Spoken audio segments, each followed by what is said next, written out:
Welcome to Network Marketing Pro. My name is Eric Worre, and today I want to give you the fastest path I know to becoming a network marketing professional. Here's one thing I know about this community, the Network Marketing Pro community. Everybody would love to go full-time. Everybody would love to be able to enjoy the freedom that network marketing provides. Everyone would love to be able to move through the ranks, get to those levels so they can enjoy good things in life and also contribute to the lives of others. So how do you do that? The best way I know, the fastest way I know, is to improve the people that you're spending time with. What do I mean by that? One of the early lessons I got in my life, it started with my parents, and then it continued with some of my mentors. My parents would always say, be careful who you become friends with, because your friends have an influence on your life. And you've seen that. If you're a parent, you know you want your children to have good friends. Why is that? Because those friends will help guide them in a positive direction. Bad friends will help guide them in a negative direction. And when I got involved in network marketing, Jim Rohn was one of my early mentors, and he talked about the power of association. He gave me a formula. He said, you become the average of the 5 people you spend the most time with. And if you think about that, that's true. You're going to generally think how they think, go where they go, do what they do, read what they read if they read, eat what they eat. Your language is going to be similar, your interests are going to be similar, your ambitions are going to be similar, and it's very difficult to be the Lone Ranger inside of a negative influence and try to influence a larger group of people. That's what some people try and do. Well, I'm gonna change everybody around me. Well, when you dance with the devil doesn't change. The devil changes you. So negative influence changes you. So how does this apply to network marketing? Here's how it applies. If you're not focused, find a way to get around the most focused and productive people that you can possibly find. Make friends with those people. Don't hang out as much with people who are lazy, people who procrastinate, people who are filled with excuses, people who are blaming all the time. Those people are going to cause you to procrastinate and blame and give excuses and complain. Now, if you get around positive people like that, and the great thing about network marketing is we have a large pool of people to choose from.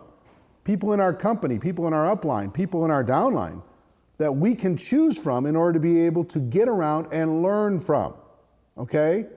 So if that's in just a general area. If get around people who are learning, get around people who are growing, get around people who are always striving to be better. If you don't know, for example, how to recruit very well, or you're insecure in recruiting, the fastest way I know for you to become a good recruiter, it's not in the study. How many videos have I done on how to recruit? Yes, the information's important. However, the environment is many times more important than the information. So find people who are great recruiters and listen to those people. Spend time with those people. If you're not good at doing presentations, find a way to develop relationships and friendships with people who are doing great presentations. If you can't get people to attend your company events, find people who are great at getting people to attend your company events, and find a way to friend those people up and listen to what they do and watch what they do. See, I found in this type of association that if I listened, number one, that was really, really valuable. If I took notes and I observed what they did, that was many times more valuable. In other words, my modeling of their behavior. I watched what they did. I watched what they said. I watched how they handled certain situations. I listened. I took notes. And then I tried to emulate that. Now, it works in every category of building your network marketing business. If you lack confidence, find a way to get around confident people. If you lack focus, find a way to get around focused people. If you lack recruiting skills, find a way to get around people who are great recruiters. If you lack some of the social skills, find some people who are incredible at social skills. If you lack leadership, if you're not having duplication in your organization, find people in your organization, I promise they exist, that are great at getting people to duplicate. Now, here's the thing. It's a little tricky at the beginning because sometimes the people who are really good at those things, they're very busy, and you can't just come in as a needy person and come into their group and just barge your way in. You have to earn your way in. See, if you become the average of the 5 people you spend the most time with, where do you want to be on that list of 5? Do you want to be at the top, the best of the 5, or do you want to be the worst of the 5? Many people say, well, I want to be the best. Well, that will feed your ego and it'll steal from your future, because here's where you want to be. You want to be at the lowest level of the 5, because those people that are more successful, and however you want to define it, than you are, will pull you up. And if you're at the top of the 5, those people below you will pull you down. So successful people understand that if you come in at the bottom rung of their circle of influence, it's likely that you may distract them. You may pull them down a bit. So you have to earn it. So how did I earn it? At the very beginning, I had 18 jobs. By the time I was 22 years old, I was a struggling person in network marketing. I've been where you've been. I understand the challenges of network marketing. So what do? How do you get around? Now, the great thing is, if you have an upline, and all of you do, you can search into the upline. And guess what the upline's hoping for and waiting for and praying for? Somebody in their group that's hungry, that reaches out to them. Somebody who's hungry and is willing to work to get into the group. So here's what I did when I started. I found a mentor in Minneapolis. He was incredible. His name was Michael Nelson. And I found a way to spend more time with him. And here's how I did it. At the local meetings, that he was running the local meetings, I'd be the first person to show up and I'd help him set up the room. I'd be the last person to leave. I'd help him break the room down. I'd pick up his briefcase or whatever, his computer bag, and I would carry it to his car for him, literally. I would be a servant to someone who was more successful than me so I could earn some time. And because of that, there was a time you'd be able to have a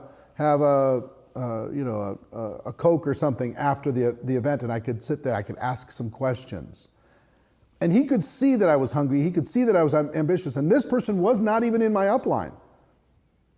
But he saw something in me that I was willing to learn and I was willing to give. I was willing to be a servant. And because of that, not just a servant that would just sit there and say, I'm not worthy, but a servant that was willing to serve the community in order to gain access and learn and grow.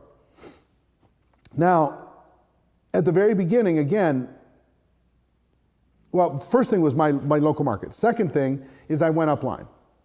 And my immediate upline wasn't much help. And many times in network marketing isn't much help, but I kept going. I found a person that was something like 18 levels above me that was the most successful person in the company. And I didn't demand his time because there was no way. He didn't even earn anything, really.